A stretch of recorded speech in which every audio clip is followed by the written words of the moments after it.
नमस्कार, आप देख रहे हैं न्यूज 360। मैं हूं स्वाति रायना। शराब कारोबारी विजय माल्या को लंदन में गिरफ्तार कर लिया गया, हालांकि बाद में उन्हें जमानत भी मिल गई है। लंदन की स्कॉटलैंड यार्ड पुलिस ने माल्या को गिरफ्तार किया था, जिसके बाद उन्हें वेस्टमिंस्टर कोर्ट में पेश किया गया, जहां पर उन्हें जमानत मिल गई। माल्या पर बैंकों का करीब 9,000 करोड़ रुपए से ज्यादा बकाया है। बैंक का कर्ज नहीं चुकाने के बाद माल्या को भगोड़ा घोषित किया गया था। माल्या को भारत लाने के लिए सरकार ने ब्रिटेन से उनके प्रत्यर्पण की मांग की थी। इतना ही नहीं, भारत की कई अदालतों ने उनके खिलाफ गैर जमानती वारंट जारी किया था। माल्या पर मनी लॉन्ड्रिंग का भी आरोप है, ये कि उन्होंने बैंक के लिए लोन को विदेश में ट्रांसफर किया। माल्या मार्च 2016 से फरार है और भारत सरकार ने माल्या के प्रत्यर्पण के लिए इस साल फरवरी में अर्जी दी थी। सीबीआई ने IDBI लोन डिफॉल्ट केस में माल्या के प्रत्यर्पण की मांग की थी और इस मामले में इस साल 24 जनवरी को सीबीआई ने एक चार्जशीट भी दाखिल की थी। इस बीच विजय माल्या पर कानून का शिकंजा तो कसता जा रहा है, लेकिन इसके बावजूद तेवर ढीले पड़ते नहीं नजर आ रहे। आज जमानत मिलने के बाद माल्या ने भारतीय मीडिया पर तंज कसा। ट्वीट करके कहा, जिस तरह से भारतीय मीडिया ने उनकी गिरफ्तारी की खबरें बढ़ा चढ़ाकर चलाई, उनको इसका पहले से आभास था। आज कोर्ट में प्रत्यर्पण की सुनवाई शुरू हुई है।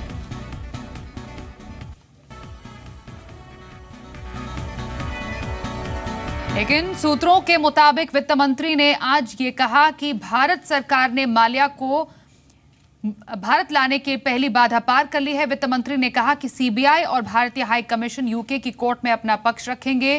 वित्त मंत्री ने कहा, लोगों के मन में भ्रम है कि अगर कोई एक बार विदेश फरार हो जाता है तो वो वहां पर सुरक्षित है, लेकिन ऐसा नहीं है।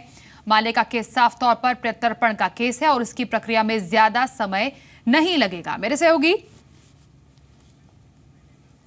संतोष से जरूर बात करेंगे, लेकिन उससे पहले आपको बताएं कि वित्त मंत्री ने कहा है और सूत्रों के हवाले से हम आपको बता रहे हैं कि प्रत्यर्पण एक आसान प्रक्रिया है और माल्या ऊपरी कोर्ट में भी जा सकते हैं, जिसकी वजह से थोड़ा समय लग सकता है। वित्त मंत्री ने कहा, यूपीए सरकार ने माल्या के खिलाफ फेमा का हल्का केस बनाया था, लेकिन अब सरकार ने माल्या पर PMLA का केस लगाया है।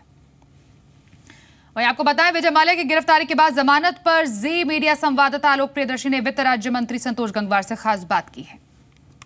अरेस्ट को कितनी बड़ी सफलता मानते हैं भारत के लिए सर? नहीं, ये विजय माल्या, मेरा मानना है कि विजय माल्या एक हिस्सा है। देश के साथ जो लोगों ने इस प्रकार के व्यवहार करे हैं, ऐसे जो भी क्यों ना हो, वो छोड़ा नहीं जाएगा। सर तो आगे की क्या प्रक्रिया रहेगी विजय माल्या जैसे लोगों को? और भी मैं अभी कोई टिप्पणी नहीं कर पाऊंगा बिना पूरी जानकारी प्राप्त किए। सर आखिरी सवाल, और भी लोगों को लाने की कोशिश की जाएगी? इसमें संदर्भ में जो कानूनी प्रक्रिया के तहत ही कार्रवाई कदम उठाए। चलिए, मेरे सहयोगी संतोष का रुख कर लेते हैं। संतोष, आज जिस पूरे मामले में वित्त मंत्री ने साफ कहा कि लोगों के मन में भ्रम है कि अगर कोई एक बार विदेश फरार हो जाता है वो सुरक्षित है, लेकिन ऐसा नहीं है, और ये उन्होंने विजय माल्या के संदर्भ में कहा है।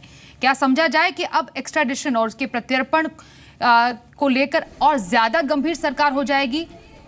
जी हाँ, देखिए, सरकार की गंभीरता का ही ये नतीजा है कि विजय माल्या को लंदन में स्कॉटलैंड यार्ड पुलिस ने गिरफ्तार किया और उसके बाद, क्योंकि कानूनी प्रक्रिया है, कानून की प्रक्रिया में उसके पास वहाँ पर जमानत के लिए अर्जी लगाने का ऑप्शन था, तो फिर जमानत कोर्ट की तरफ से मिल तो ज़रूर गई। लेकिन हाँ, प्रत्यार्पण की जो प्रक्रिया है, किसी भी आरोपी को विदेश से इंडिया अपने देश में लाने के लिए दो तरीके होते हैं कानून में। एक तो डिपोर्टेशन होता है, दूसरा एक्स्ट्रेडिशन होता है। अगर दोनों सरकारों की विल के ऊपर डिपेंड करता है कि क्या उसको डिपोर्ट करा सकती है, या तो फिर दूसरा जो प्रक्रिया है जिसके लिए सीबीआई की तरफ से जो रिक्वेस्ट गई थी उसमें प्रत्यार्पण की थी और उसकी के तहत गिरफ्तारी हुई है। तो अब जो पहली बाधा थी वो बिल्कुल वाकई पूरी कर ली गई है, वो बाधा पार कर ली गई है। उसके बाद अब आगे की जो प्रक्रिया है उसमें अब जांच एजेंसियां, भारत की जो जांच एजेंसियां हैं जो जांच कर रही हैं विजय माल्या के केस को, ये एजेंसियां वहां जाकर अपना पक्ष रखेंगी और उसके बाद फिर जो प्रत्यार्पण है वो जितना जल्दी से जल्दी मुमकिन हो सकता है इसकी कोशिश करेगी भारत सरकार। जी, बहुत शुक्रिया संतोष इस पूरी खबर पर बातचीत के लिए आपका। चलिए, आज मानसून के मोर्चे पर खुशखबरी आई। इस साल मानसून सामान्य रहने की उम्मीद है। मौसम विभाग ने अपने पहले अनुमान में इस साल 96% से बारिश होने की संभावना जताई है। 90% से ज्यादा बारिश सामान्य बारिश मानी जाती है। पिछले साल 97% बारिश हुई थी। IMD के मुताबिक मानसून सीजन के दूसरे हिस्से यानी कि अगस्त सितंबर में अल नीनो की संभावना 50% है। जून के पहले हफ्ते में मौसम विभाग दूसरा अनुमान भी जारी करेगा। पिछले साल अच्छी बारिश से रिकॉर्ड 25 करोड़ 27 लाख टन अनाज का उत्पादन हुआ था। और a normal monsoon season this year. I feel it is good for the agriculture and good for the economy of the country. This is the first message I want to give, and we expect the normal climatological distribution of spatial distribution of rainfall to happen in 2017, and detailed distribution, spatial distribution and all will be issued in the second stage forecast. And as per the present assessment, distribution of rainfall spatially in different parts of the country is likely to follow the climatological pattern. आइए अब आपको बताते हैं कि 5 साल में मौसम विभाग का अनुमान क्या था और हकीकत क्या रही है। पिछले साल 2016 में पहला अनुमान जो जताया गया था आईएमडी की तरफ से वो था 106% बारिश का, जो कि उससे कम बारिश हुई, 97% ही बारिश हुई थी। इससे एक साल पहले 2015 में 93% बारिश का अनुमान जताया गया था मौसम विभाग की तरफ से। वहीं वास्तविकता थी कि सिर्फ 86% बारिश ही हुई थी।